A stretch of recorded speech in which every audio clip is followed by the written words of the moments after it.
Yes please बेटा। Good morning good morning good morning. चलिए अब हम करते हैं लेक्चर नंबर 2, ठीक है, केस स्टडी डाइजेस्ट के लिए।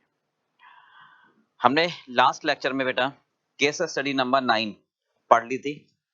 आंसर आपको कहा था कि एक बार ट्राई करना, बहुत सिंपल है। देखो जो आपको कॉन्सेप्ट दिया ना उसी पर बेस्ड है, ठीक है। एक बार क्वेश्चन को समराइज कर दूं, क्या कहते हैं, बिल्कुल सिंपल कहते हैं ये कि मिसेस केट्स अपने बच्चे के लिए चिंतित है कि वो अपने बच्चे को कॉलेज में एडमिशन दिलाना चाहती है। ओके, तो उसके पास ऑप्शन है, उसके पास 2 ऑप्शन है। एक एक है कॉलेज कौन सा, डीसीसी दयानंद, और दूसरा है एच डीसीसी एक कॉलेज है ना, दूसरा है एचसीआई। इन दोनों कॉलेज में उसको सिलेक्ट करना है कि भी कहां हम कराएं, ठीक है। तो जब दोनों कॉलेज की बात आती है तो एक तो ये बात आ रही है हमारे पास, क्या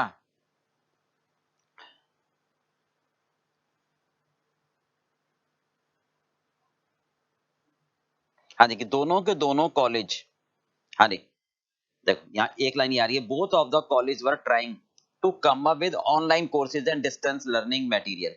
मतलब दोनों ही कॉलेज ऑनलाइन कोर्सेज और डिस्टेंस लर्निंग पर ध्यान दे रहे हैं ताकि वो स्टूडेंट के भविष्य का ध्यान में रख सके। ओके, हाँ, एचसीआई प्लानिंग कर रहा है एडिशनल फ्रीलांसर्स की ताकि वो बच्चों को इवनिंग में भी पढ़ा सके। ठीक बात है। चलिए, एक तो ये बात होगी हमारे पास, राइट। रिवार्ड सिस्टम इनका क्लियर नहीं है। प्रॉफिट इन्होंने दे रखा है, प्रॉफिट इन्होंने दे रखा है 180 लाख और 110 lakh. Total revenue generated in the city from college business is around 500 lakh. The revenue generated by most recent year is इतना, ठीक है। चल अब इनको सिलेक्ट करना है हमें, ये बात समझ में आ गई। अब डाटा भी दे रखे हैं इन्होंने, हाँ जी, ये आपके पास डिटेल्स है डीसीसी कॉलेज की, एचसीआई की, ये बजट, ये एक्चुअल, ये बजट, ये एक्चुअल। कितने एडमिशन, कितनी इंक्वायरीज आती हैं, 5000 इंक्वायरीज का हमने सोचा था, 4000 इंक्वायरी आई। 4000 इंक्वायरीज का सोचा था, 3800 आई। पर उनमें से हमने कितनी कन्वर्ट करी, 4000, 5000 में से 3500 सोच रहे थे, 4000 में से 3000 कन्वर्ट कर ली। टैक्सेशन में 4000 सोच रहे थे आएंगी, उसमें से 3200 कन्वर्ट कर ली, कर लेनी चाहिए थी। 3800 क्वेरीज आई, मैंने 3000 कन्वर्ट कर ली। सेम ऐसे ही यहां पर है, ठीक है भाई। रिवेन्यू में परसेंटेज 10% बढ़ रहा है, यहाँ 7.9। नेट प्रॉफिट 50 लाख का है, 27 लाख का है। कितने लेक्चर्स हमारे हैं, ये इतने इतने लेक्चर्स हैं। अच्छा, टोटल टीचिंग डेज उपलब्ध है 250, मतलब 365 में से बाकी संडे और हॉलीडे हो गए, ठीक है। और लेक्चर रिसीट हो गए 240 और 230। अच्छा, बच्चे कितने पास हो रहे हैं, 5700, 7500, और उनमें से जॉब मिल रही है इतनों को। क्लियर बेटा। तो अब आपसे क्या मांग रहा है बेसिकली, ये तो हो गया एक तरह से शॉर्ट में जो वो पूछना चाह रहा है, ठीक है। Could building block model be applied to her case, if yes explain the model in brief. और ध्यान सुना, explain the model in brief, ठीक है। फिर उसके बाद परफॉर्मेंस इवेल्यूएट करनी है दोनों की ताकि मैं सिलेक्ट कर पाऊं। तो सबसे पहले तो बिल्डिंग ब्लॉक मॉडल के बारे में आप बताओगे, ठीक है। मैं आपको एक बार बोल देता हूं, फिर जो लिखा है वो पढ़ लेंगे। Building block model generated by Fitzgerald and Moon. Initially it was developed for service industry. Performance measurement system है, it's a performance measurement system. Okay, बाद में ये सभी के लिए अप्लाई होना शुरू हो गया। शुरू में ऑस्ट्रेलिया में इंट्रोड्यूस हुआ था ये, ठीक है। वहां पर इलेक्ट्रिसिटी, गैस, पोर्टल, ये सारी सुविधाओं, ये सारी सर्विस इंडस्ट्री के लिए अप्लाई किया गया। इसमें बेसिकली परफॉर्मेंस मेजरमेंट सिस्टम की बात की जाती है। नॉन फाइनेंशियल, फाइनेंशियल दोनों को हम इवेल्युएट करते हैं। मतलब किसी भी कंपनी का आप एक तरह से जैसे कहते हैं रिपोर्ट कार्ड तैयार करते हैं, ठीक है, उसमें फाइनेंशियल भी नॉन फाइनेंशियल भी। तो इसको बिल्डिंग ब्लॉक मॉडल इसलिए कहा जाता है कि इसमें 3 ब्लॉक बताए गए हैं। पहला डायमेंशंस, डायमेंशंस में 2 पार्ट, एक फाइनेंशियल एक नॉन फाइनेंशियल। नॉन फाइनेंशियल को हम एक्टिविटी भी कहते हैं, यानी ऑब्जेक्टिव्स हमारे क्या है, ठीक है। नॉन फाइनेंशियल में क्या आ जाएगा, डिटर्मिनेंट्स। डायमेंशन में दो पार्ट आ गए, एक नॉन फाइनेंशियल एक फाइनेंशियल। नॉन फाइनेंशियल को क्या बोलते हैं, determinants, activity, FIRQ। Flexibility, innovation, resource utilisation and quality. तो ये सारे मेजरमेंट है। और इधर फाइनेंशियल में क्या है, प्रॉफिट और कॉम्पिटिटिवनेस। अब इधर अगर ये सारे मुझे अचीव करने हैं, मतलब ये जो परफॉर्मेंस मेजरमेंट है, अच्छा प्रॉफिट कमाऊं दूसरों से बेहतर, और जरा क्वालिटी भी अच्छी रखूं, फ्लेक्सिबिलिटी भी रखूं, इनोवेटिव भी काम करूं, रिसोर्स भी बेकार ना जाए, तो कहना आसान है, बट इसके लिए मुझे क्या करना पड़ेगा, स्टैंडर्ड सेट करने पड़ेंगे। मुझे एक टारगेट सेट करना पड़ेगा, बेंचमार्क सेट करना पड़ेगा, और वो बेंचमार्क भी ऐसे ही कि ना तो बहुत हाई ना टू लो, अचीवेबिलिटी होनी चाहिए। कौन क्या करेगा, निश्चित होना चाहिए, ऑनरशिप, राइट। तो ये स्टैंडर्ड होने चाहिए, ऑनरशिप होनी चाहिए, अचीवेबिलिटी होनी चाहिए, राइट भाई। ऑनरशिप का कौन क्या काम करेगा ये निर्धारित हो, ये नहीं कि किसी को भी हमने कोई भी काम दे दिया, नहीं, फिक्स करोगे तभी तो अकाउंटेबिलिटी फिक्स होती है। अचीवेबल होने चाहिए, not too high not too low, realistic होने चाहिए, प्रैक्टिकल पॉसिबल हो। अब स्टैंडर्ड अगर अचीव कर लेंगे तो उनको इनाम दो, मोटिवेट करने के लिए रिवार्ड्स दो। रिवार्ड जो भी आप दोगे वो पहले से बता के चलोगे, अचानक नहीं दोगे, यानी इट शुड बी क्लियर। और उनके लिए पेनलाइज करोगे जिसमें वो कंट्रोलेबल हो, अनकंट्रोलेबल आप नहीं देखोगे, राइट। और दैट शुड बी मोटिवेटेड। तो ये सारा है बिल्डिंग ब्लॉक मॉडल, ये आपको समझाना है। अच्छा दूसरी बात, सर ये एक्सप्लेन करना है ब्रीफ में, तो ध्यान रखना बेटा, भले इसका सॉल्यूशन जो है एक वर्ड ही लिखा है, एक्सप्लेनेशन नहीं दी, बट आपको एग्जाम में एक्सप्लेनेशन एक एक लाइन की जरूर देनी है। बात समझ में आ गई। अच्छा चलो फिर इस पर आएंगे, अब पहले इसका सॉल्यूशन पढ़ ले हम।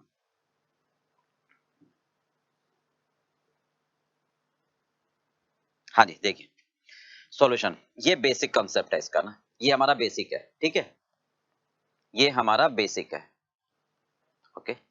क्या जो मैंने बताया, Fitzgerald and Moon building block model, commonly known as building block model, एक जैसे मर्जी लैंग्वेज देख लो, परफॉर्मेंस मैनेजमेंट थ्योरी है, डेवलप करा फिट्स गेराल्ड मून, एक ही बात है।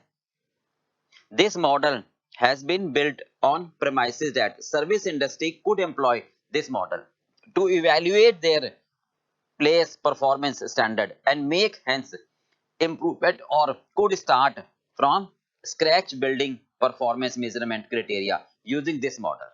क्या मतलब इस लाइन का, इस मॉडल के थ्रू जो सर्विस इंडस्ट्री है वो अपनी परफॉर्मेंस को मेजरमेंट कर सकती है, वो अपनी परफॉर्मेंस को मेजर कर सकती है, और जहां कमी है उसको इंप्रूव कर सकती है। यही मतलब है मॉडल का फायदा। क्या, नहीं तो भाई बिल्डिंग ब्लॉक से रखा कि बिल्डिंग है, अब आपने देखा कि बिल्डिंग में दरारें आ रही हैं, नहीं तो जहां जहां दरारें आती हैं वहां वहां हम उसको भर देते हैं, रिपेयरिंग कर देते हैं, ताकि वो बिल्डिंग की लाइफ बढ़ जाए। तो यही बात कहना चाह रहा है वो कि ये तीन बिल्डिंग्स हैं हमारी, डायमेंशंस, स्टैंडर्ड और रिवार्ड। इनको अगर हम कहीं पर हमें लगता है यार यहाँ कमी है, तो उसको पूरा किया जाए। परफॉर्मेंस मेजरमेंट सिस्टम का यही मतलब है, the system must be reviewed and take corrective action. तो फायदा क्या, ठीक है भाई, राइट। अब ये कहलाता है बिल्डिंग ब्लॉक मॉडल, क्योंकि इसमें तीन ब्लॉक्स हैं, ओके। डायमेंशंस इन्होंने ऐसे बता दिया, हाँ जी। डायमेंशंस में फाइनेंशियल और नॉन फाइनेंशियल ये रिजल्ट्स होते हैं, ये डिटरमिनेंट्स एक्टिविटी। डायमेंशंस का मतलब गोल्स, यानी CSR, क्लियर बात, जिसके लिए हमने कंपनी बनाई है। डायमेंशंस का मतलब गोल्स कहते हैं हम, objective, critical success factor, critical success factor CSF, ठीक है। नॉन फाइनेंशियल में क्या आ जाएगा, FIRQ, flexibility, innovation, resource utilisation and then quality, okay. इसके बाद स्टैंडर्ड्स, इसके बाद ये कह रहे हैं स्टैंडर्ड्स। स्टैंडर्ड्स में क्या आता है, हाँ जी, ओनरशिप, इक्विटी, अचीवेबिलिटी। रिवार्ड्स में क्या आता है, मोटिवेटेड, क्लियर और कंट्रोलेबल, क्लियर पार्ट पे। तो ये इनका हो गया ब्रीफ।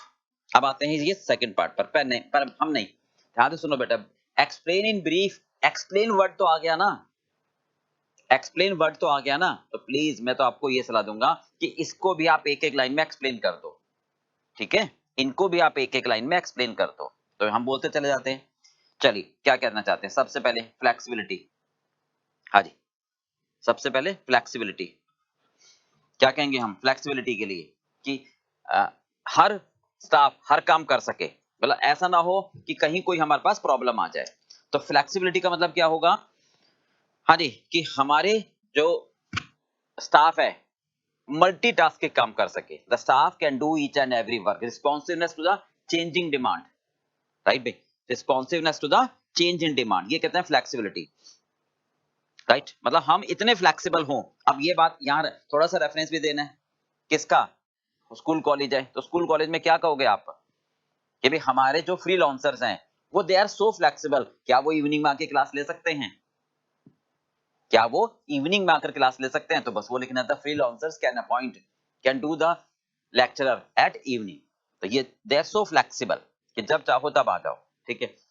हाँ जी, इनोवेशन, इनोवेशन का नयापन, न्यू मेथड्स, क्या हमने कोई न्यू टेक्निक्स डेवलप करी हैं, new method new techniques developed, वो देखना होगा आपको। कोई नए कोर्सेज आपने डेवलप करे हैं क्या, distance learning education, online education, right, या आपने कोई वो डेवलप किया है तो वो आ जाएगा इनोवेशंस में।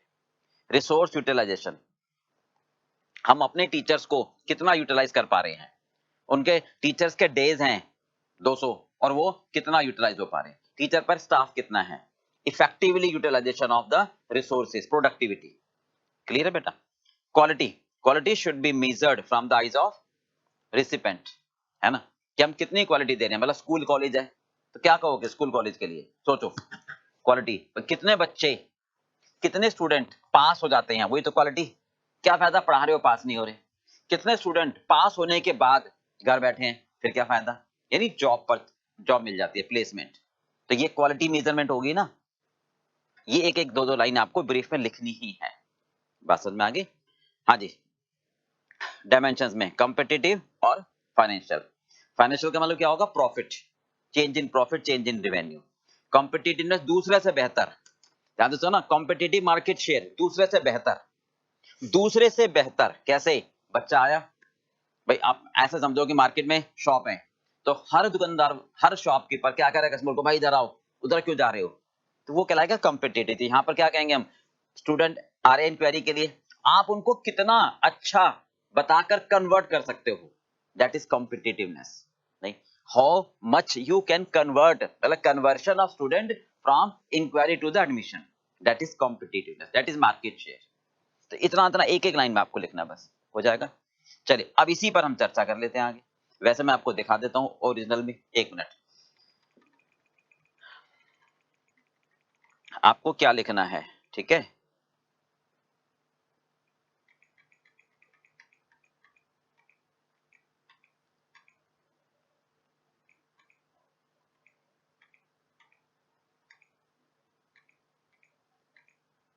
देखिए आपको लिखना है फ्लेक्सिबिलिटी में, हाँ जी, ब्रीफ में, ठीक है, रिस्पॉन्सिवनेस टू चेंज ये लिखना है आपको सिर्फ, staff can do work multiple without any extra efforts, ठीक है। अब स्कूल की बात आ रही है ना, फ्लेक्सिबल, तो आपको लिखना है ऑनलाइन लेक्चर सपोर्ट, फ्रीलांसर्स, ठीक है, कितने वो वीकेंड कोर्सेज पर पढ़ा पाते हैं बच्चों को, ये लिखना है बस आपको।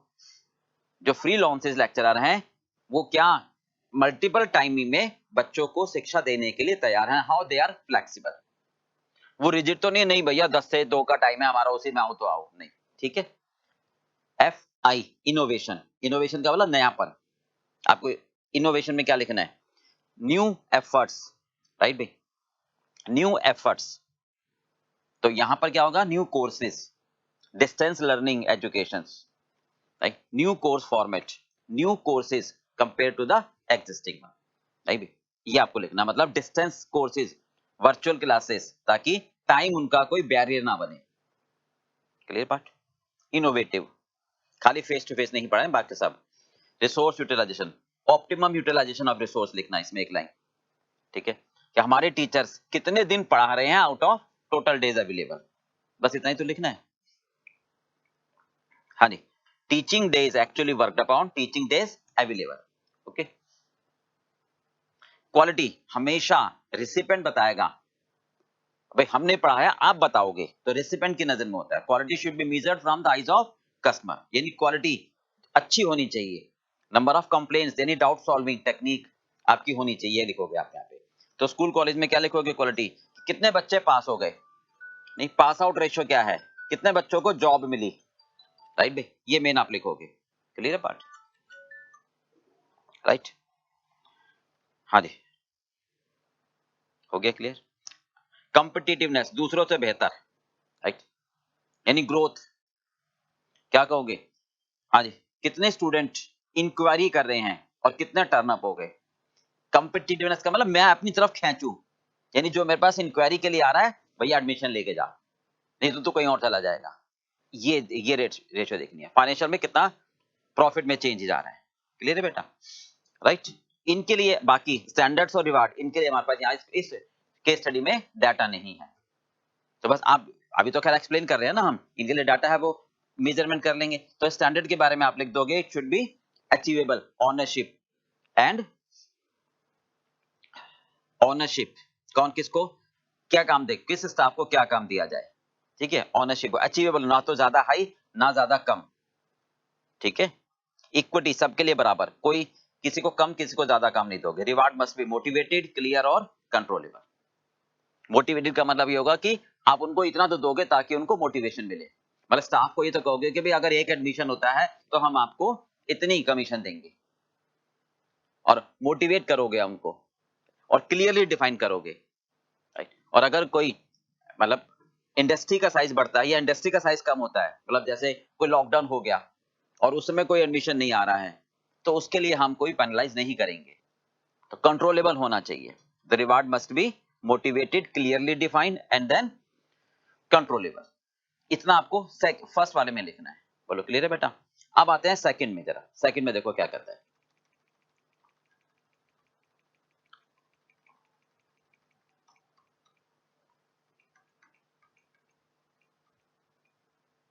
हाँ जी, सेकंड में आपसे पूछ रहा है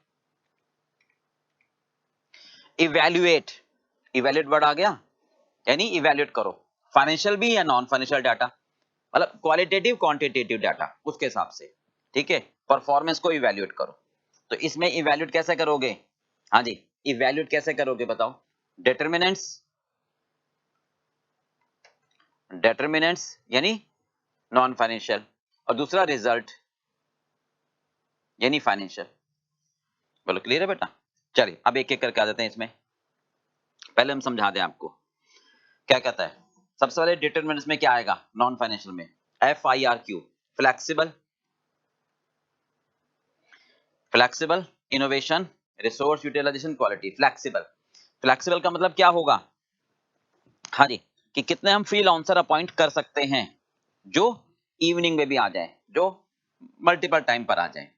तो फ्लेक्सिबल के लिए मेरे पास यहाँ क्वांटिटेटिव डिटेल नहीं है, फ्लेक्सिबल के लिए मेरे पास कोई क्वांटिटेटिव डिटेल नहीं है, ठीक है। तो मुझे इसमें देखना पड़ेगा कौन सा बेटर है। चलो मैं आपको जो हमने चार्ट बनाया उसमें आ जाते हैं।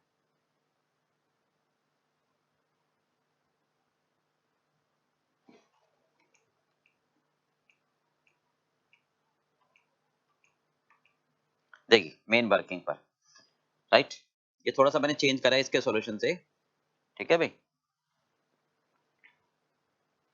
हाँ जी। सबसे पहले आप आ जाओ नॉन फाइनेंशियल में, फ्लेक्सिबल।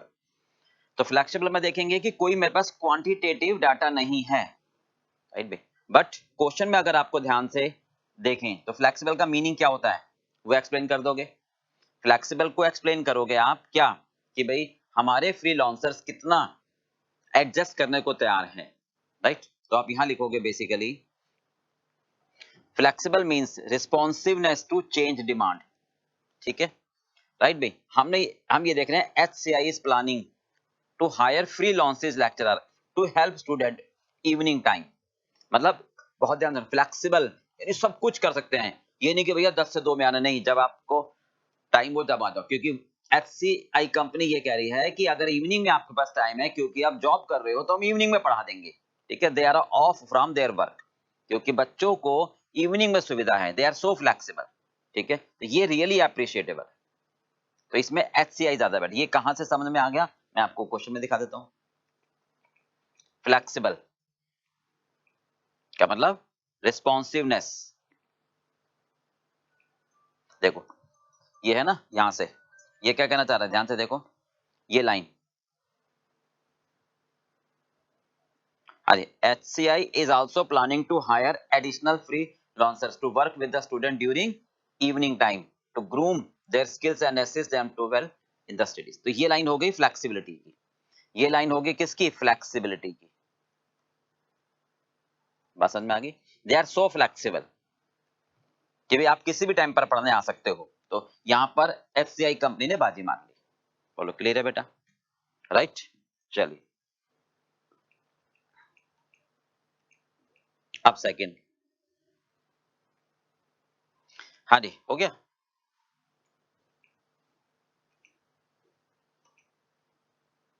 FI इनोवेशन, इनोवेशन में क्या कहोगे आप, इनोवेट यानी नए नए कोर्स ऐड करना। इनोवेशन में क्या कहोगे, हाँ जी, new innovative model of services with a changing demand, ठीक है।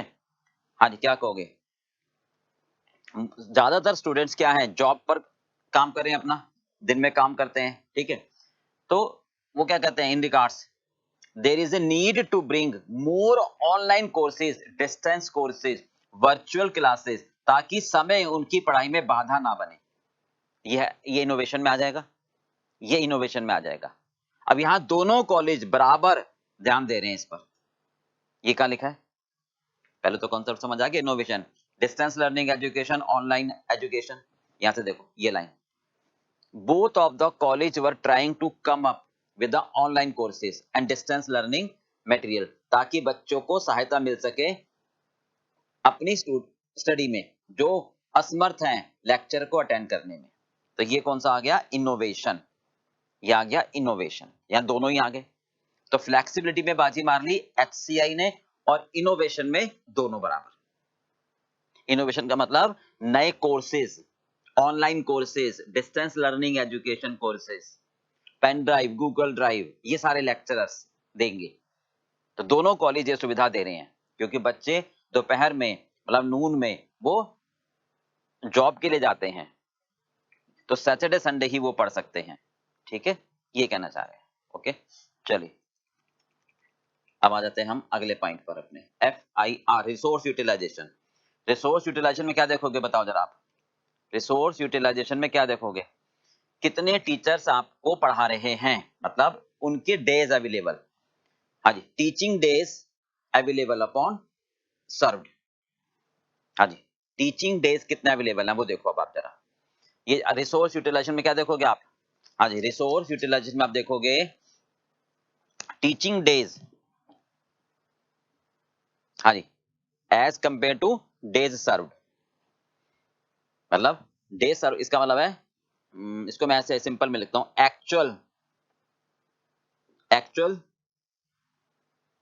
एक्चुअल हमने कितने टीचर्स को कितने दिन उन्होंने पढ़ाई करवाई, actual utilized divide by total available, right. तो चेक करो जरा टेबल में जल्दी से, फटाफट से देखो जरा टेबल में देखो,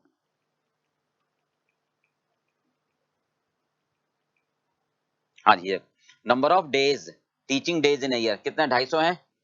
number of days lecture received 240, तो 240 लेक्चर डेज हमने टीचर्स के यूटिलाइज करे आउट ऑफ 250, और उसमें 230 हमने यूटिलाइज करे आउट ऑफ 250।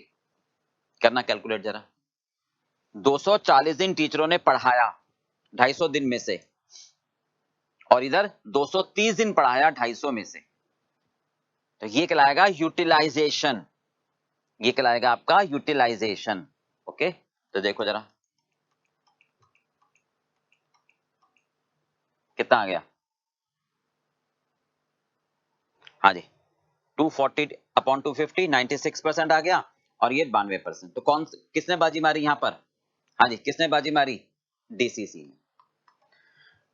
DCC 100 दिन में से 96 दिन टीचरों से काम ले पाती है, और जबकि HCI 100 में से 92 डेज टीचरों से काम ले पाती है, यानी टीचर यहाँ छुट्टी ज्यादा करते हैं। तो ये परफॉर्मेंस मेजरमेंट के इस एरिया में HCI कम बेहतर है DCC के कंपैरेटिवली, कि अगर 100 दिन बुलाते हो तो 96 दिन आप टीचर से काम ले पाते हो। तो जितने ज्यादा दिन टीचर काम करेंगे उतना बच्चों का भविष्य बढ़ेगा। ये तो मतलब हुआ। चलिए क्लियर बात। FIRQ क्वालिटी किसे कहते हो?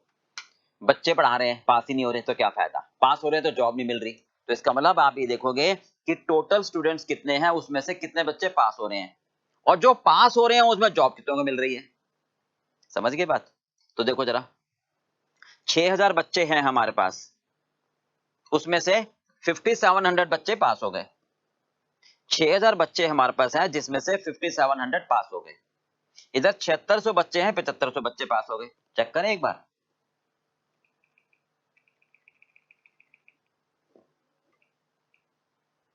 हाँ जी देखो कितने बच्चे पास हुए हैं। हाँ जी कितने बच्चे पास हुए हैं वो देखो जरा।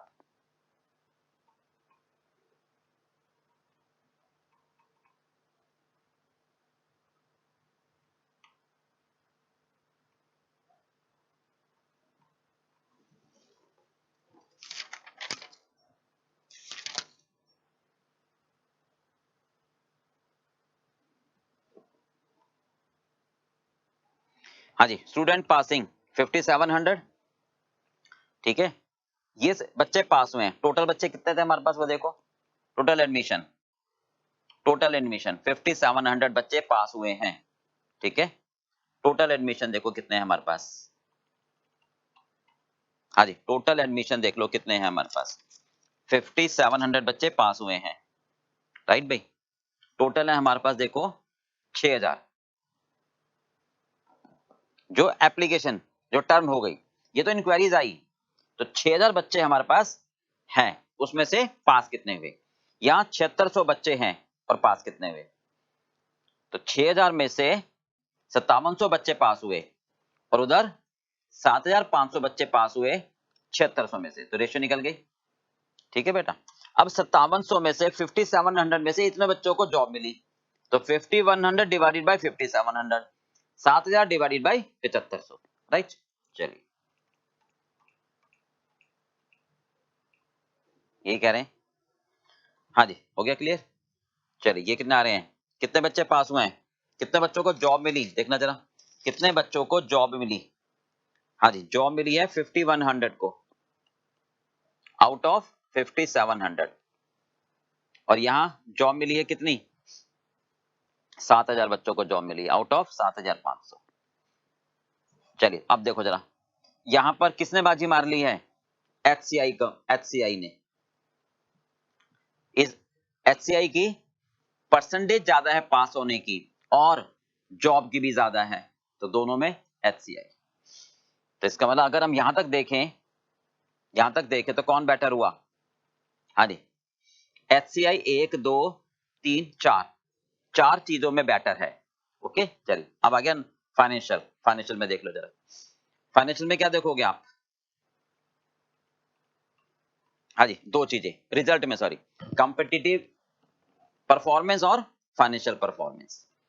कॉम्पिटिटिव परफॉर्मेंस का मतलब दूसरे से बेहतर, यानी कितनी इंक्वायरीज आपके पास आई उसमें से कितनों ने आपके पास एडमिशन ले लिया। तो ये कॉम्पिटिटिव एडवांटेज कहलाएगा। सर कैसे, क्योंकि भाई आप उनको इतना अच्छा समझा दोगे, आप उनकी अच्छी काउंसलिंग कर दोगे, दूसरे के पास ना जाकर आपके पास आ जाएगा।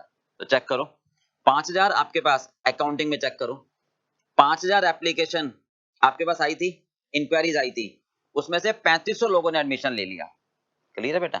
चेक कर लो एक बार, आपके पास 5000 इंक्वायरीज आई थी, आपके पास इंक्वायरीज कितनी आई थी 5000, उसमें से एडमिशन ले लिया 3500 ने 70%। ये बजट था सॉरी, और एक्चुअल कितना था 4000 में से 3000, 75%। ठीक है तो कितना बढ़ गया 7.14, कितना बढ़ गया आपका 7.14। ठीक है अकाउंटिंग में चेक कर लो एक बार, देखो मैं आपको दिखाऊं। हाँ जी अकाउंटिंग में देखो जरा कितनी इंक्वायरीज, बजट और एक्चुअल।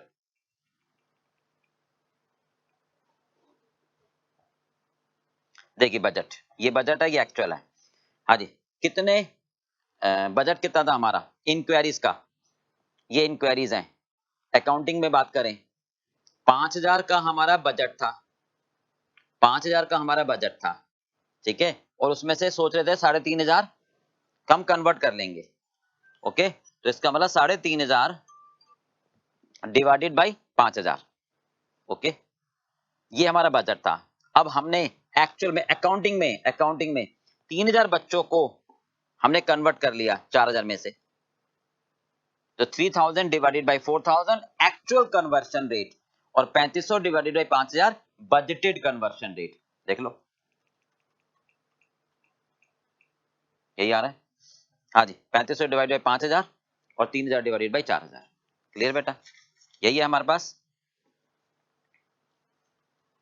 ये बजट और ये एक्चुअल, ये बजट और ये एक्चुअल।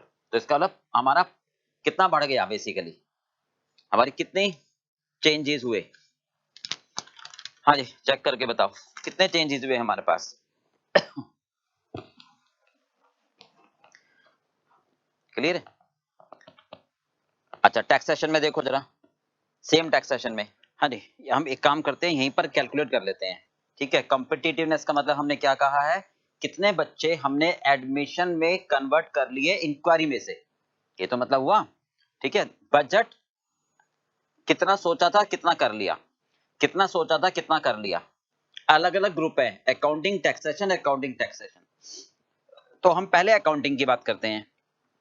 अकाउंटिंग में 5000 हमारे पास इंक्वायरीज आई, सॉरी इंक्वायरीज आनी चाहिए थी।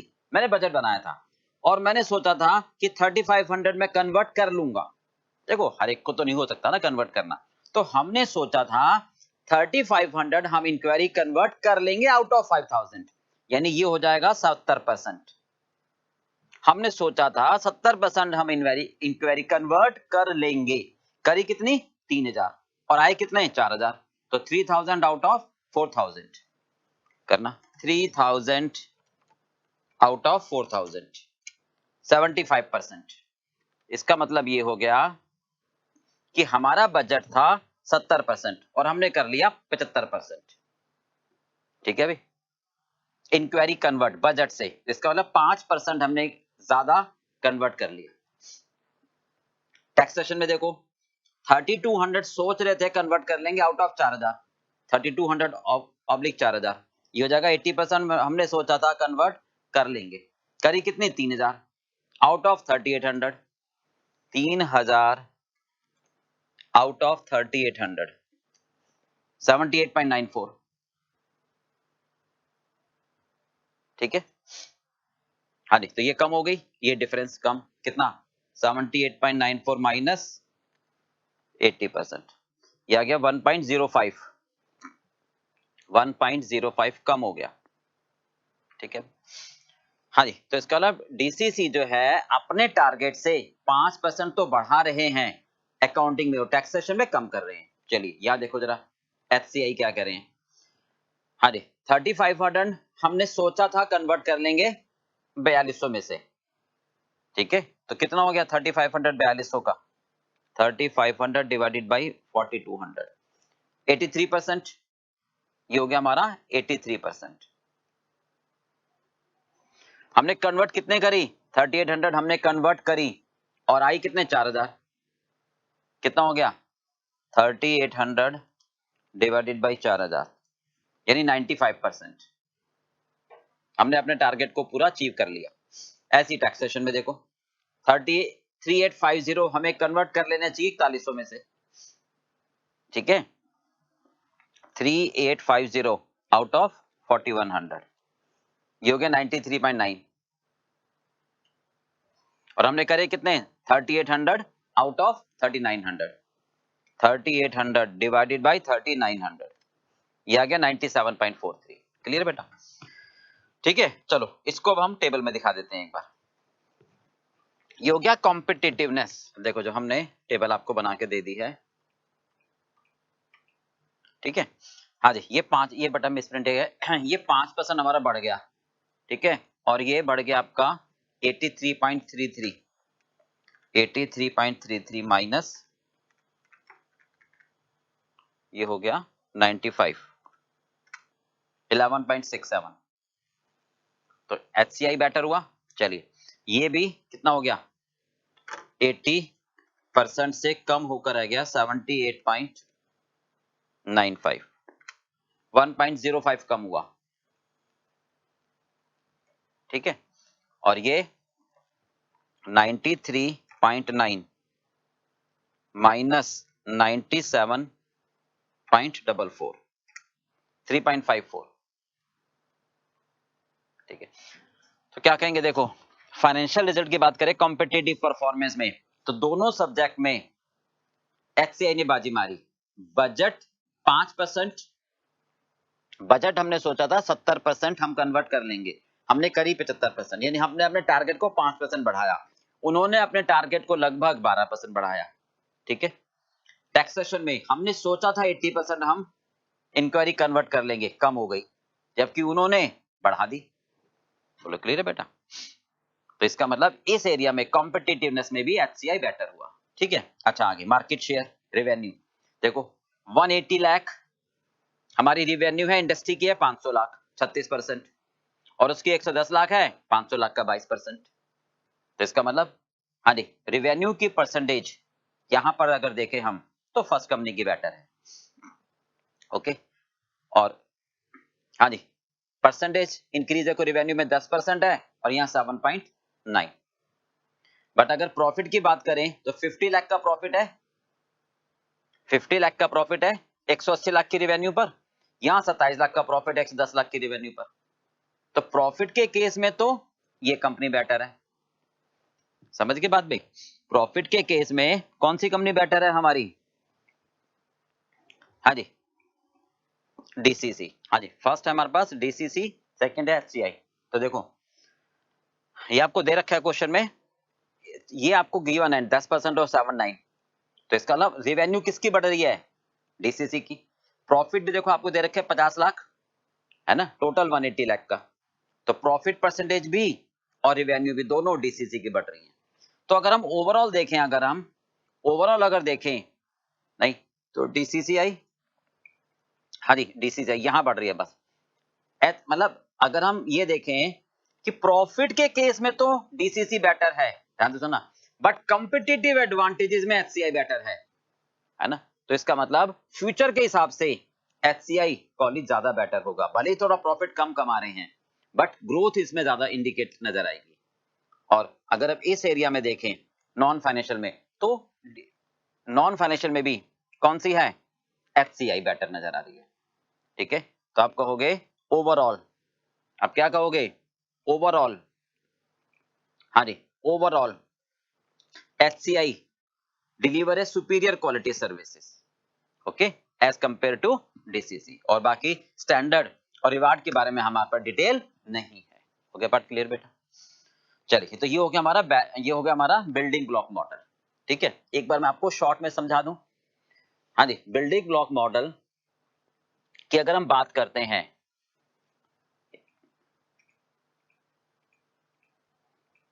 हाँ जी, तो सबसे पहले आप ये देखोगे कि बिल्डिंग ब्लॉक मॉडल का मतलब क्या है। एक बार शॉर्ट में रिवाइज कर देते फटाफट 5 मिनट में, कि सबसे पहले कहोगे फिट्स गेराल्ड एंड मून ने इसको डेवलप किया था। इनिशियली सर्विस इंडस्ट्री के लिए शुरू किया गया ऑस्ट्रेलिया में, जैसे पोर्ट के लिए, गैस के लिए, इलेक्ट्रिसिटी के लिए, पोस्टल सर्विसेज के लिए, बट बाद में इसको सभी कंपनियों ने अडॉप्ट करना शुरू कर दिया। ये है क्या? परफॉर्मेंस मेजरमेंट सिस्टम है। इसमें 3 ब्लॉक हैं। इसका पर्पस है परफॉर्मेंस को मेजर करना, ताकि अब जैसे बिल्डिंग होती है, देखते हैं जहां पर दरारें पड़ रही हैं वहां पर हम उसको रिपेयर कर देते हैं, तो हम इन एरिया में देखते हैं कहां पर स्क्रैचेस आ रहे हैं ताकि हम उनको इंप्रूव कर सकें। तो फर्स्ट आता है डायमेंशंस, फर्स्ट आता है डायमेंशंस। देखो अब मैं आपको शॉर्ट में समझाई देता हूं। ठीक है, बिल्डिंग ब्लॉक मॉडल इतना लिख दोगे आप, फिट्स गेराल्ड एंड मून। तो फर्स्ट बिल्डिंग आएगी इसकी डायमेंशंस, फर्स्ट आएगी इसकी डायमेंशंस, यानी गोल्स, जो स्ट्रेटेजी के हिसाब से हम सेट करके चलते हैं। ठीक है, इसको बोलते हैं क्रिटिकल सक्सेस फैक्टर। उद्देश्य क्या है, ऑब्जेक्टिव क्या है हमारा। ओके, इसमें हमारे पास दो परफॉर्मेंस आते हैं, non financial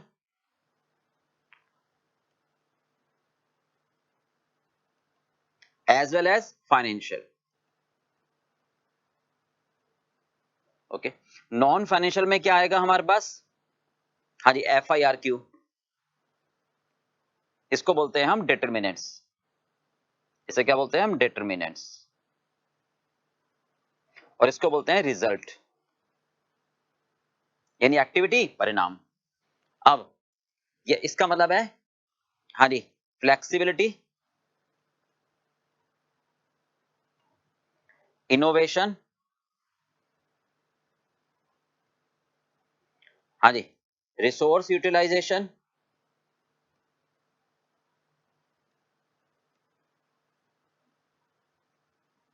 and then quality. Clear? Financial result का मतलब, हाँ जी, फाइनेंशियल प्रॉफिट और कॉम्पिटिटिवनेस, राइट। हाँ जी, ये दोनों तभी अचीव कर पाओगे जब आप स्टैंडर्ड सेट कर दोगे, राइट भाई, बेंचमार्क सेट कर दोगे, टारगेट सेट कर दोगे। कैसे टारगेट सेट करोगे, target should be equitable, right, ownership होनी चाहिए, कौन क्या काम करेगा डिफाइंड, राइट भाई, हाँ जी, इक्विटेबल होना चाहिए, ऑनरशिप होनी चाहिए, ठीक है, अचीवेबल होना चाहिए। ओके, स्टैंडर्ड सेट करते समय में इन बातों को ध्यान में रखना है। स्टैंडर्ड अगर अचीव हो जाए तो हम उनको रिवार्ड देंगे, रिवार्ड क्लियरली डिफाइंड हो, मोटिवेटेड हो और कंट्रोल्ड हो, उनके नियंत्रण में हो, जिसके लिए उसको इनाम दिया जा रहा है। ठीक है बेटा, अब एक एक करके मैं आपको एक्सप्लेन कर देता हूँ शॉर्ट में, ठीक है। आज एक एक करके हम एक्सप्लेन कर लेते हैं, ठीक है। फ्लेक्सिबिलिटी मतलब कितने फ्लेक्स है, रबड़ की तरह, जैसा चाहो वैसा काम कर लो, ठीक है। रिस्पॉन्सिवनेस टू द चेंज, यानी हमारा स्टाफ डिफरेंट काम कर सके, उसे कोई और एक्स्ट्रा मेहनत करने की जरूरत ना पड़े, ठीक है। जैसे एक प्रोफेशनल फर्म की बात करें तो फ्लेक्सिबल यानी डिलीवरी ऑफ सर्विसेज का तरीका क्या होगा, वो कैसे फ्लेक्सिबल हैं, मतलब हम अपने क्लाइंट को जो रिटर्न बना के दे रहे हैं वो किस तरीके से दे रहे हैं और किस टाइमिंग पर दे रहे हैं, हाउ वी आर फ्लेक्सिबल, ये होना चाहिए। अब इसमें की परफॉर्मेंस इंडिकेटर क्या आएगा, जैसे कॉरियर कंपनी है तो हम कहेंगे कि अर्ली रिस्पॉन्स करते हैं कंप्लेंट को, रेस्टोरेंट है मतलब सीजनल डिशेस, मतलब नई नई डिशेस बना सके हमारा शेफ, कोई उसको ट्रेनिंग की आवश्यकता ना पड़े, ठीक है। कपड़े की कंपनी है, फ्लेक्सिबल है, तो इसका मतलब फास्ट चेंजिंग टेस्ट में हम कितने नए नए डिजाइन ला सकते हैं। स्कूल कॉलेजेस हैं तो जो हमारे फ्री लॉन्च लेक्चरर है वो इवनिंग में, वो संडे को भी आके क्लास ले सकते हैं या नहीं ले सकते हैं, डिस्टेंस लर्निंग स्टूडेंट के लिए क्लास ले सकते हैं। ब्यूटी पार्लर है फ्लेक्सिबल, कोई कटिंग कराने के लिए आ रहा है तो इसका मतलब डिफरेंट टाइप के हम हेयर कट, डिफरेंट टाइप की सर्विसेज वो दे सकते हैं, मल्टीटास्किंग है। प्रोफेशनल फर्म में क्या परफॉर्मेंस, क्या की परफॉर्मेंस इंडिकेटर होगा कि हमने कितनी रिटर्न सबमिट करी हैं आउट ऑफ टोटल, कितनी बार हमने विजिट किया है। क्लियर बेटा, तो ये हो गया फ्लेक्सिबल।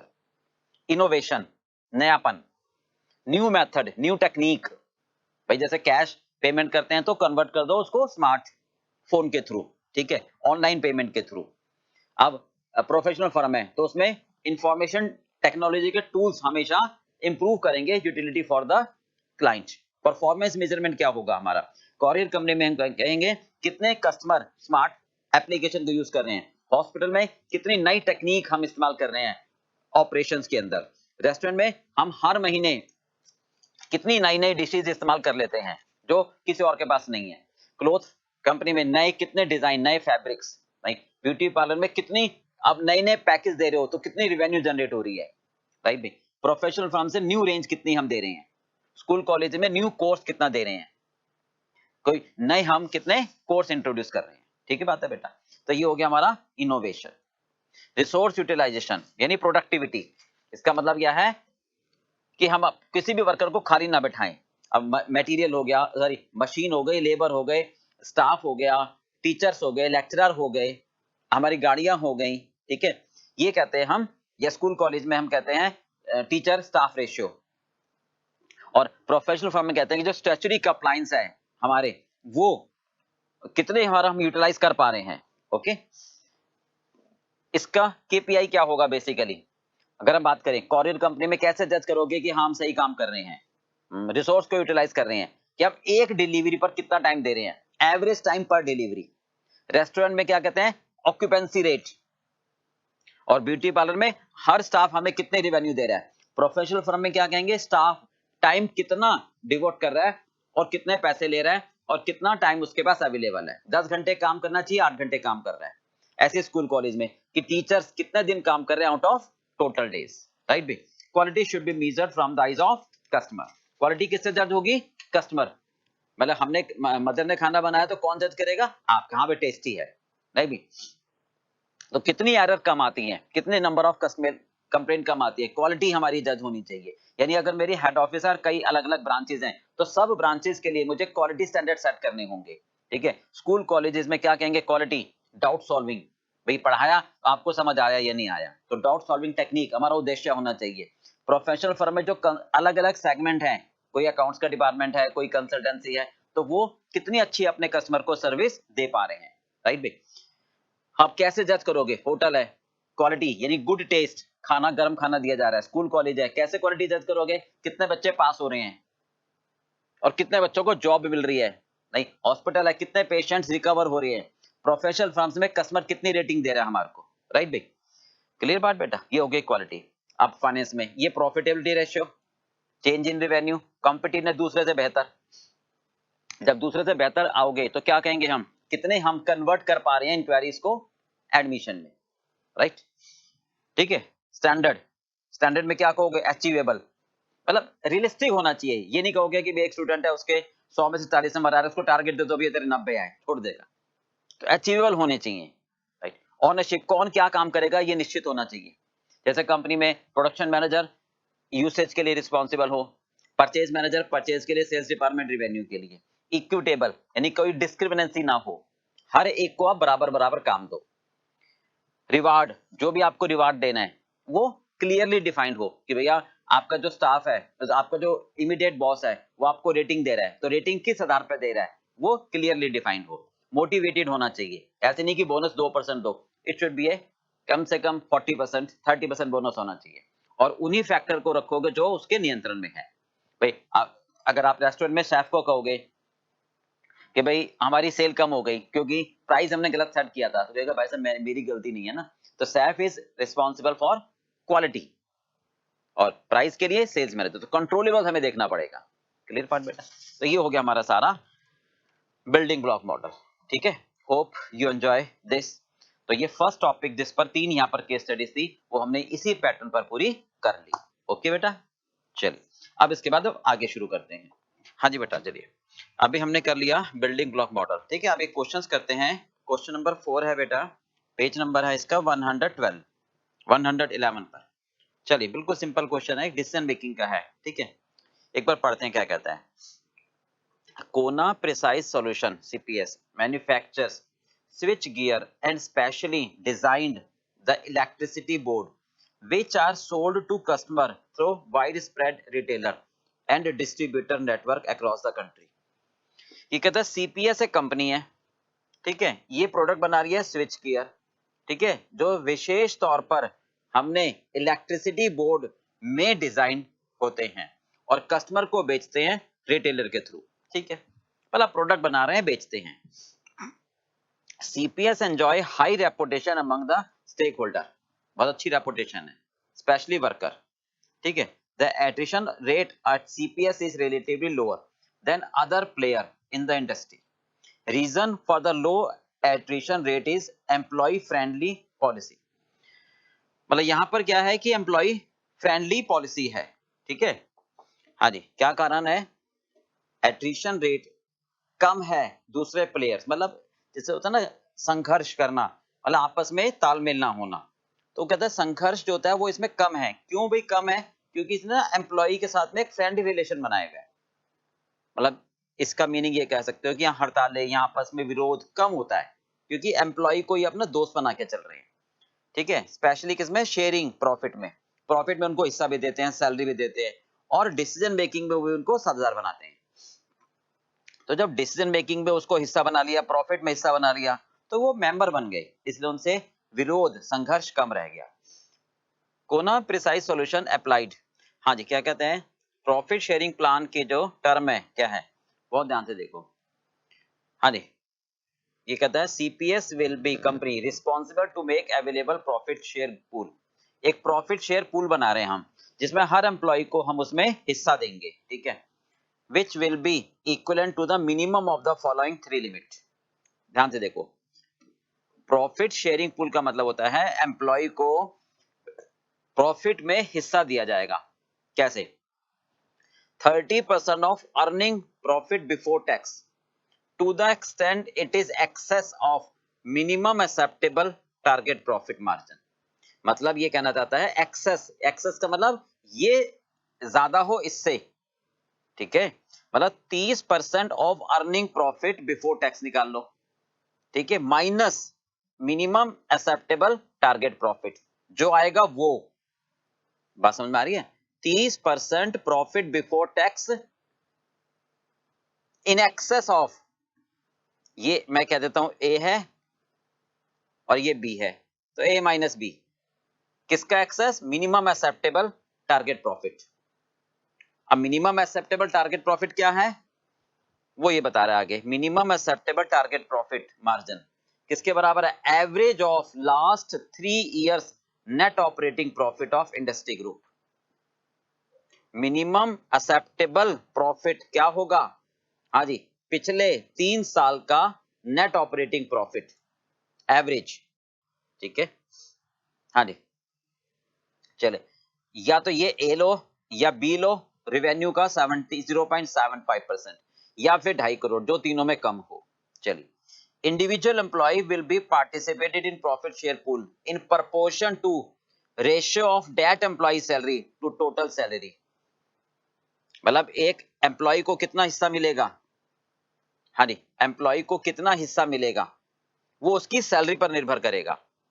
टोटल सैलरी अगर 100 रुपए की है और प्रॉफिट मेरा है 4,000 रुपए का, तो 100 रुपए की सैलरी पर 4,000 का प्रॉफिट। अगर किसी एम्प्लॉय की सैलरी 10 रुपए होगी तो उसको 400 रुपए का प्रॉफिट मिलेगा, ये मतलब है। चलिए, additional information, earning before tax है 40 करोड़ रुपीस, ऑपरेटिंग एसेट्स है 120 करोड़ रुपीस, ठीक है, सीपीएस रिकॉर्ड रिवेन्यू है 360 करोड़ रुपीस, टोटल सैलरी है 42 करोड़ रुपीस। अच्छा, इंडस्ट्री का average last 3 year operating profit rate है 8% of net operating assets. Net operating assets का 8% जो आएगा वो एवरेज है लास्ट 3 ईयर का। तो नेट ऑपरेटिंग एसेट्स कितनी हमारी 120, नेट ऑपरेटिंग एसेट्स का 8% जो आएगा वो कहलाएगा एवरेज पिछले 3 साल का प्रॉफिट। चलिए, अब क्या मांग रहा है आपसे वो, सबसे पहले कह रहा है एक्सप्लेन करो प्रॉफिट शेयरिंग प्लान होता क्या है, जो कि परफॉर्मेंस टूल कहलाता है, ग्रुप इंसेंटिव प्लान। तो सबसे पहले तो हमें बताना है प्रॉफिट शेयरिंग प्लान होता क्या है, ठीक है, फिर कंप्यूट करना है कितना प्रॉफिट शेयरिंग पूल में बटेगा, मतलब प्रॉफिट जो बांटने योग्य होगा, मतलब कंपनी प्रॉफिट कमा रही है 100 रुपए, इसमें से कितना प्रॉफिट मैं बांटूंगा वो प्रॉफिट शेयरिंग पूल में आ जाएगा, ठीक है। अब कहता है विनीत शुक्ला, मतलब ध्यान सुनो, 100 रुपए का प्रॉफिट कमाया, इसमें से 20 रुपए का प्रॉफिट मैं पूल में डाल देता हूं, भाई सब बांट लो, ठीक है, बाकी तो मैनेजमेंट अपने पास रख लेंगे। तो जो प्रॉफिट बांटना है वो कहलाता है प्रॉफिट शेयरिंग पूल, ठीक है। अब कैसे बांटोगे, हाँ जी, विनीत शुक्ला जो कि एक एम्प्लॉय है, ठीक है, उसको हमें प्रॉफिट शेयरिंग प्लान में एलिजिबल माना गया है और उसकी सैलरी है 36 लाख रुपए की, तो उसको कितना मिलेगा, ठीक है अभी। और synthesis profit sharing plan in order to highlight major limitation क्या है। तो सबसे पहले आपको बताना है प्रॉफिट शेयरिंग प्लान होता क्या है। तो आप ये कहोगे सर प्रॉफिट शेयरिंग प्लान ये वर्कर को, एम्प्लॉइज को, स्टाफ को हम कैश बोनस देना चाहते हैं उनकी परफॉर्मेंस के हिसाब से, प्रॉफिट के हिस्से में उनको हिस्सेदार बनाना चाहते हैं। कौन से प्रॉफिट में, या तो उस कंसर्न्ड डिवीजन के या कंपनी एज ए होल। या तो कंपनी के प्रॉफिट में उनको हिस्सेदार बनाना चाहते हैं या उस डिवीजन के प्रॉफिट में उनको हिस्सेदार बनाना चाहते हैं, राइट भी, यानी कैश बोनस देना चाहते हैं। ये कहलाता है प्रॉफिट शेयरिंग प्लान। तो ये क्लियरली डिफाइन होना चाहिए कि किस एम्प्लॉय को कितना हिस्सा मिलेगा, उसकी सैलरी के हिसाब से, उसके स्कोर के हिसाब से। क्लियर है भाई? तो ये कहलाता है प्रॉफिट शेयरिंग प्लान। चलो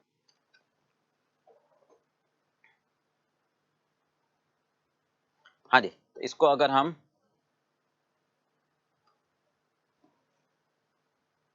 देखिए शॉर्ट में कहें, सबसे पहला profit sharing plan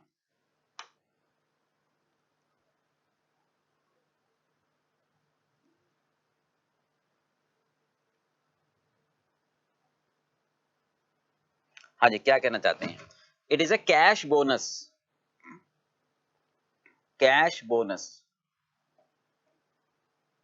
to worker और स्टाफ।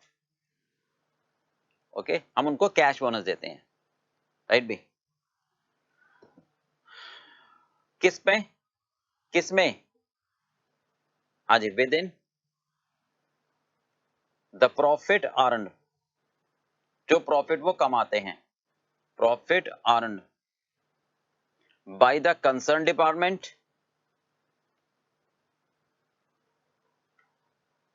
जो उनका डिपार्टमेंट है वो, और या फिर डिवीजन है as a whole.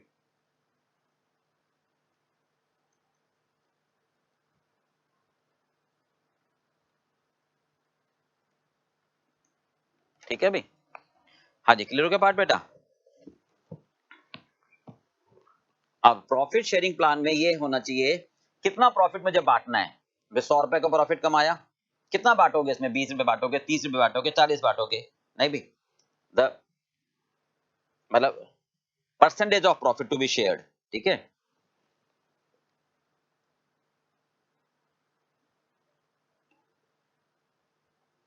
Percentage of profit to be shared, कितना प्रॉफिट आप बांटोगे, should be clearly defined.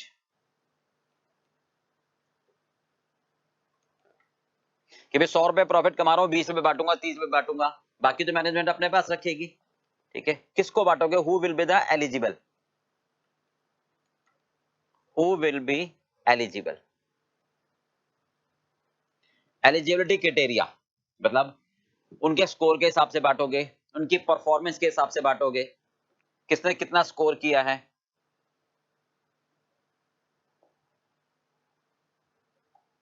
Right? या फिर सैलरी बेस के हिसाब से बांटोगे या परफॉर्मेंस बेस्ड।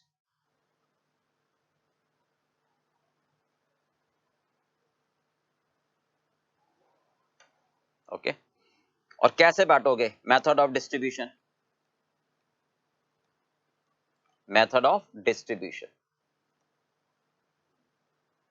ये कहलाता है basically profit sharing plan. Clear बेटा? चलिए अब सेकंड में क्या पूछ रहा है वो आपसे ध्यान से देखो। सेकंड में आपसे क्या पूछ रहा है,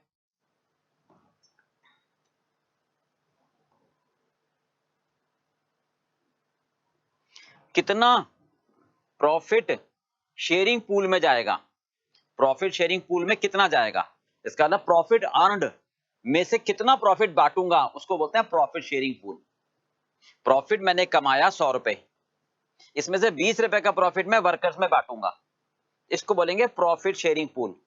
ओके बेटा, तो कितना बांटोगे? देखो क्या कह रहा है वो, सबसे पहले प्रॉफिट शेयरिंग पूल निकाल लो। हाँ जी, कितना? हाँ जी, प्रॉफिट शेयरिंग पूल ये रहा ना, प्रॉफिट शेयरिंग पूल समझ गए कि what is the amount of profit to be distributed among the staff out of total profit. तो प्रॉफिट शेयरिंग पूल को हम ऐसे भी कह सकते हैं, एक मिनट में लिखवा दूं, प्रॉफिट शेयरिंग पूल मींस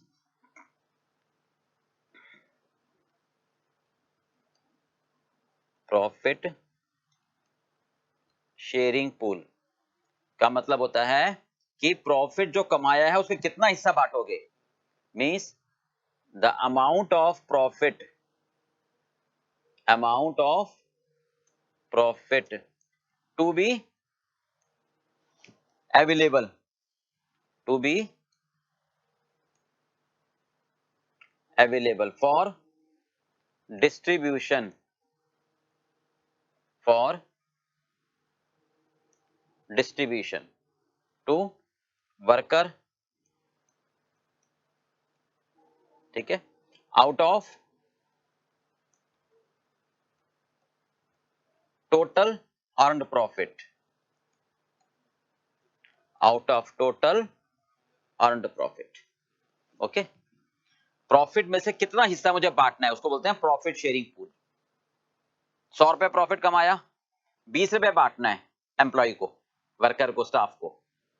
तो ये जो बांटना है इसको बोलते हैं प्रॉफिट शेयरिंग पूल, ठीक है। चलिए अब वो क्या कह रहा है, कितना प्रॉफिट शेयरिंग पूल रखोगे?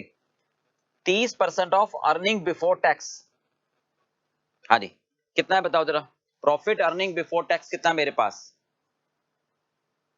40 करोड़ रुपए। तो 40 करोड़ रुपीस का 30%, मैं एक बार यहीं कर लूं कैलकुलेट ताकि आपको इजी रहे।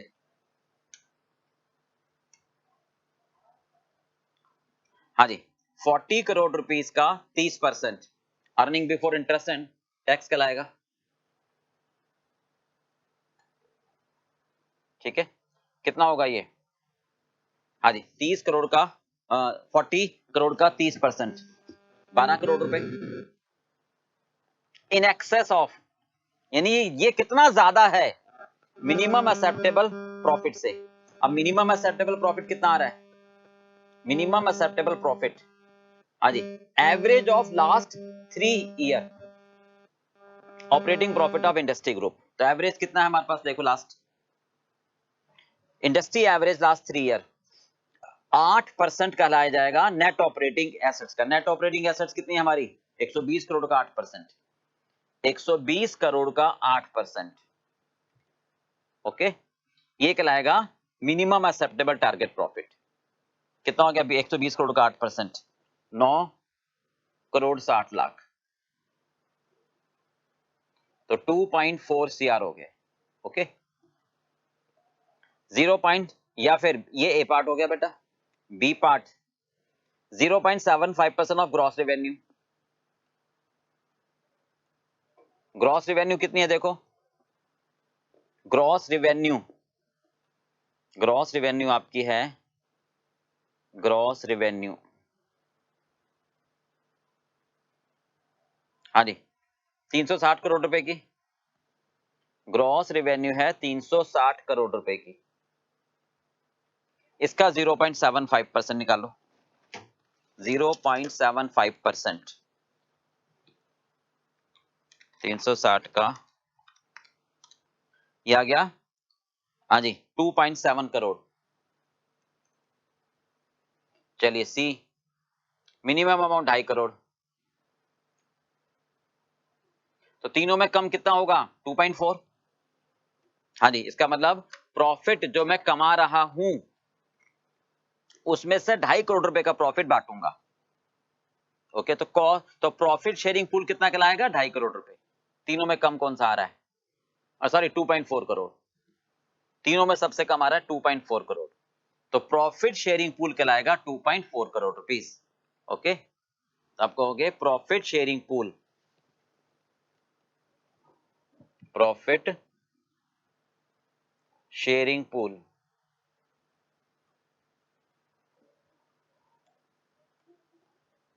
ये आ रहा है 2.4 करोड़ रुपीस। कैसे आ रहा है दोबारा बता दूं। ए कितना आ रहा था हमारे पास? A 30% of 40 crore rupees less excess average, average कितना आ रहा था हमारे पास? 8% ऑफ 120 करोड़ रुपीस, ठीक है भाई। तो ये 12 और 9.6, तो ये आ गया 2.4 करोड़। और बी था हमारे पास, हाँ जी, 0.75% ऑफ 360 करोड़, 2.7 करोड़। और सी था 2.5 करोड़ मिनिमम। तो तीनों में मिनिमम कौन सा आया? 2.5 और 2.4। यह है प्रॉफिट शेयरिंग पूल। इसके अलावा this is the distributable amount of profit, ये बांट लो आपस में। ओके, चलिए क्या कहना चाह रहा है? हाँ जी,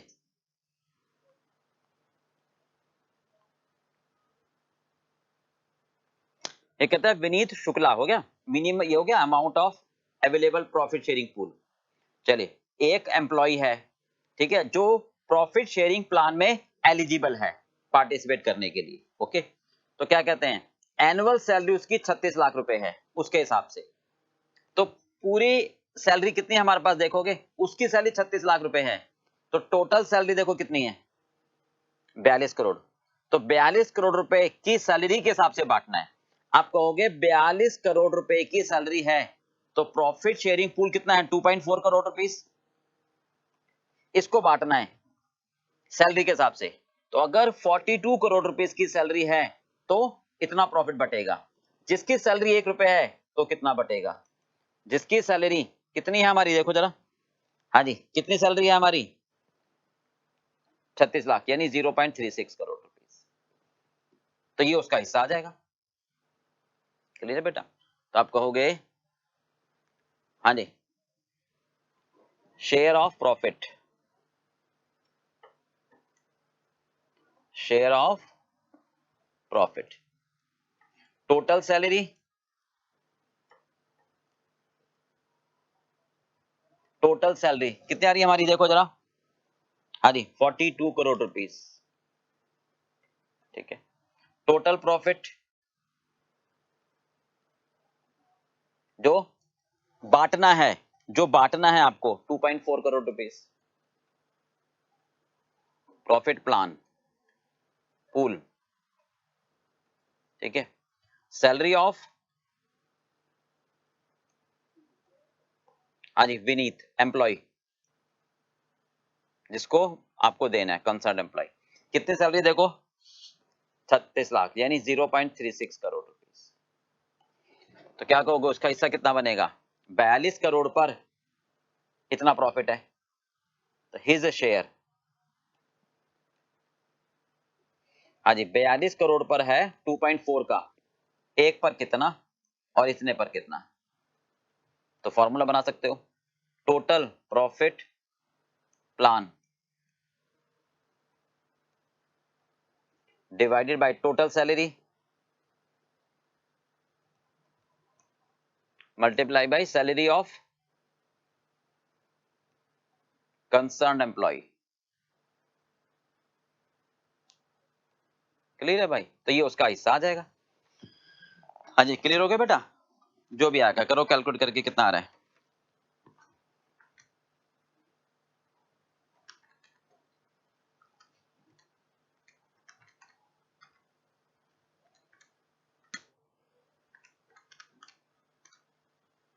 चलिए 2,05,714, चलिए क्लियर है। हाँ जी आप देखो लास्ट पार्ट क्या पूछ रहा है आपसे वो,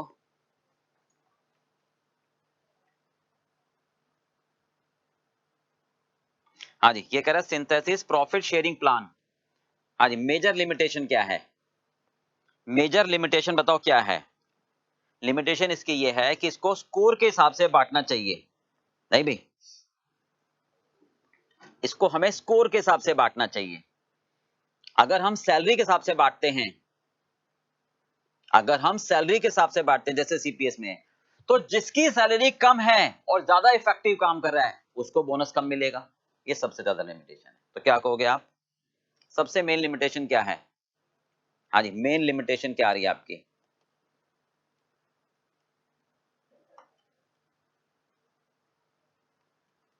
हाँ जी, if any employ, if any worker has low salary but perform, but performance is excellent, performance बहुत बढ़िया है पर सैलरी कम है, परफॉर्मेंस बहुत बढ़िया है, ठीक है, then according to this plan, according to CPS system, he will get low bonus, share of profit